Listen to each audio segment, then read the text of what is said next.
Petrol और diesel की कीमतें तेजी से बढ़ने के बाद लोगों ने इलेक्ट्रिक व्हीकल्स पर भरोसा करना शुरू ही किया था, लेकिन अब हाल ही में हुए कुछ हादसों के बाद से इलेक्ट्रिक व्हीकल से भी लोगों का भरोसा हटता हुआ नजर आ रहा है।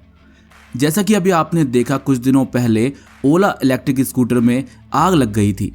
इसके बाद कई सारे सवाल खड़े हुए। कंपनी ने भी कहा हम इसकी स्वतंत्र जांच करेंगे जिससे कि आग लगने के कारणों का पता लगाया जा सके। इसके बाद चेन्नई के बाहरी इलाके में माथुर टोल प्लाजा के पास एक प्योर ईवी ब्रांड के एक इलेक्ट्रिक स्कूटर को पार्क किया गया था जिसमें से तेजी से धुआं निकल रहा था। इसके अलावा मार्च के महीने में 4 ऐसी बड़ी घटनाएं हो गईं जिसमें इलेक्ट्रिक स्कूटर किसी न किसी तरीके से शामिल थे। और अभी 1 अप्रैल को ई अश्व करके एक एमपी में शोरूम है जिसके अंदर आग लग गई। हालांकि कंपनी का कहना है कि शॉर्ट सर्किट की वजह से आग लगी है, इसमें कोई भी व्हीकल इन्वॉल्व नहीं था और ना ही कोई इंजरी हुई है।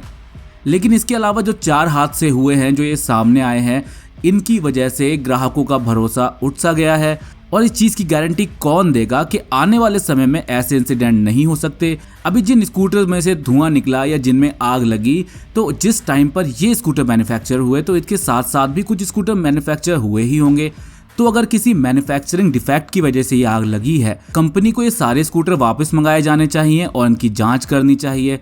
और इसके अलावा भविष्य में ऐसी घटनाएं ना हो, इसके लिए भी कंपनी को ध्यान देना होगा। और अभी इन इंसिडेंट को देखते हुए ये तो साफ हो गया है कि जो लोग अभी अट्रैक्ट हो रहे थे इलेक्ट्रिक व्हीकल्स की तरफ या इलेक्ट्रिक स्कूटर्स की तरफ और 1 से सवा लाख या 1.5 लाख रुपए तक खर्च करने को तैयार थे इन स्कूटर्स के लिए, बढ़ते हुए पेट्रोल के दामों को देखते हुए वो अब इन इंसिडेंट के बाद थोड़ा सा डरे हुए हैं।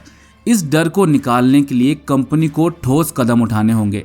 और जो बीते महीने ये 4 बड़े इंसिडेंट हुए हैं जिनका असर काफ़ी ज़्यादा पड़ने वाला है आने वाले समय में इलेक्ट्रिक व्हीकल्स की सेल पर, तो इसको लेकर के एक फॉरेंसिक इन्वेस्टिगेशन भी हो रही है। जी हाँ, भारत में इलेक्ट्रिक व्हीकल्स और जो ग्रीन एनर्जी वाले वाहन थे यानी स्वच्छ ईंधन वाले जो वाहन थे, इनको बढ़ावा देने के लिए नितिन गडकरी भरपूर प्रयास कर रहे हैं।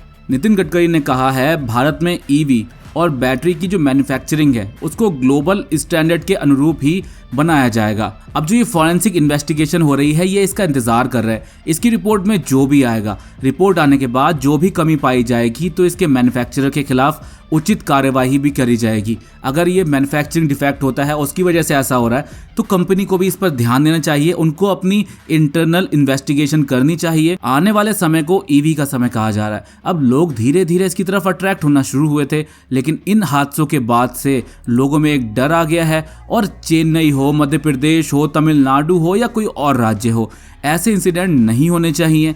और इनसे बचने के लिए क्या उपाय किए जा सकते हैं उनके बारे में भी कुछ जानकारियां निकल करके सामने आए और आने वाले समय में ऐसे हादसे ना हो, इसका खास ध्यान रखना चाहिए। प्रेशर तो बहुत होता है डिलीवरीज करने का, प्रोडक्शन तैयार करने का और बहुत सारी चीज़ों का, लेकिन किसी की भी जिंदगी से बढ़ के ये नहीं हो सकता कि आप किसी भी चीज़ में जल्दी करें। फिलहाल लोगों का जो भरोसा है उसको जीतने के लिए कंपनी को कुछ ठोस कदम तो ज़रूर से उठाने होंगे।